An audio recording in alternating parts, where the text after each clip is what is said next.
Hey, what's up? So this video is going to be a little bit different. This actually was a video that I was inspired to do by a video that was posted by a couple friends of mine. So Gizmo and Talley had a very interesting video about what they would say to their past self if they were to go back and give them some advice about what it's like to live in Japan. Now, for those of you who don't already know, I've been in Japan now for over 4.5 years, and in March will be 5 years, and I might stay longer than that.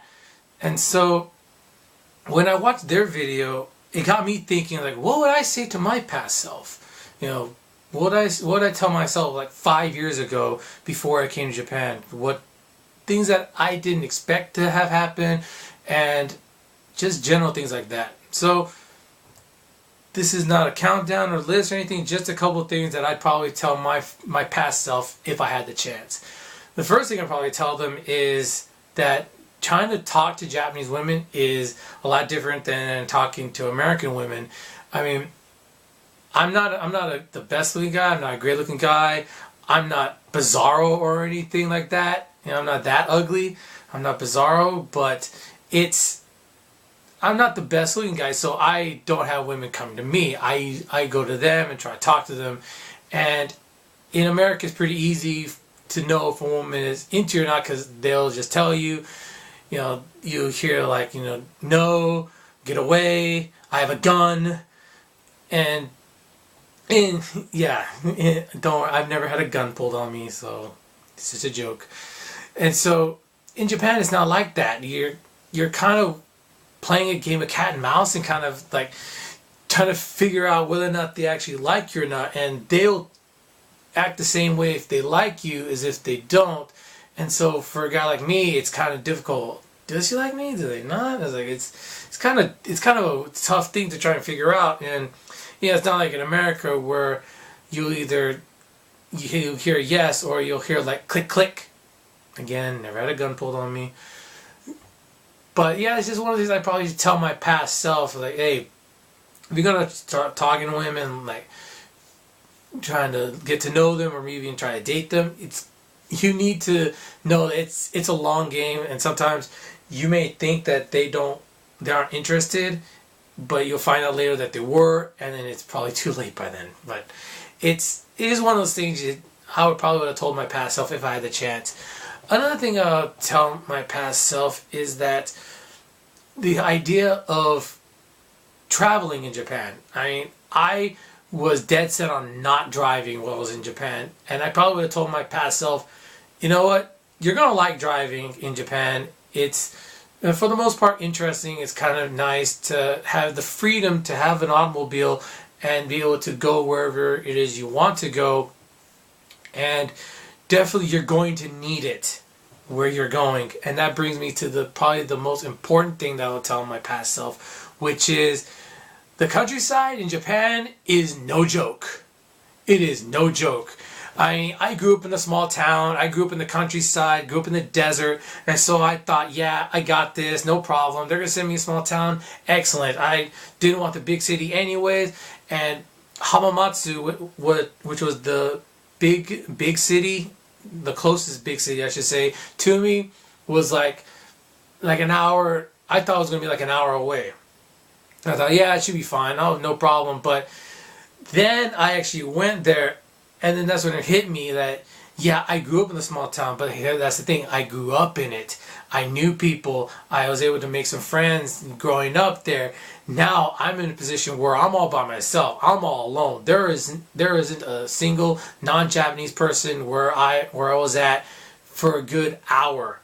Yeah, a good hour. And then when my friends moved away from where they were, that took longer before about an hour and a half now before I could meet my friends. And I would have told myself that you need to go out there more, especially at the beginning, to meet people, get to know people, and really get out of your own comfort zone, because I was kind of in my own shell and not really wanting to get to know too many people, and think, I keep everybody at arm's length, and I don't want to get too close because it's probably not going to work out, and then we're just end up fighting, and then I just get pissed off at them. But I would have told them, no, you got to be able to put yourself out there and actually know that you're going to need to, because in that countryside, I stayed there for like 6 months without going out anywhere, and I was starting to get a little stir crazy. So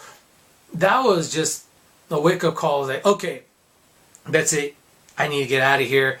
I need to go and have some fun and meet some people, or else I'm gonna go insane here.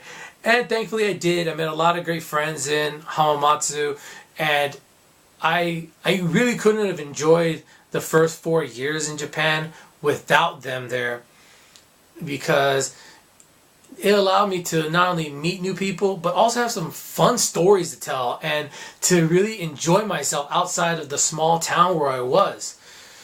And frankly, the last thing I would have told my younger self is, I need to get into better shape before I go to Japan, because I came to Japan to be a teacher.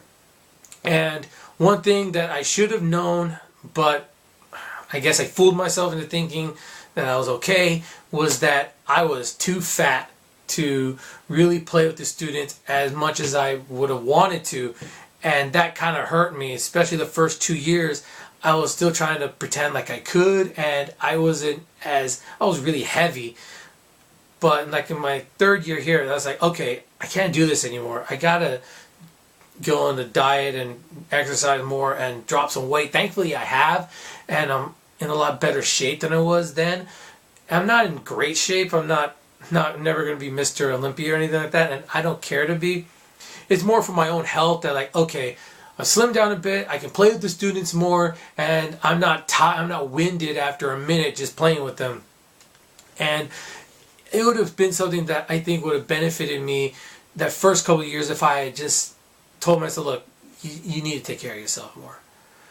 And I think that's basically it. That's all I wanted to say. And if I could have told myself anything before coming to Japan, those are the 3 things I probably would have told myself the most, or maybe 4.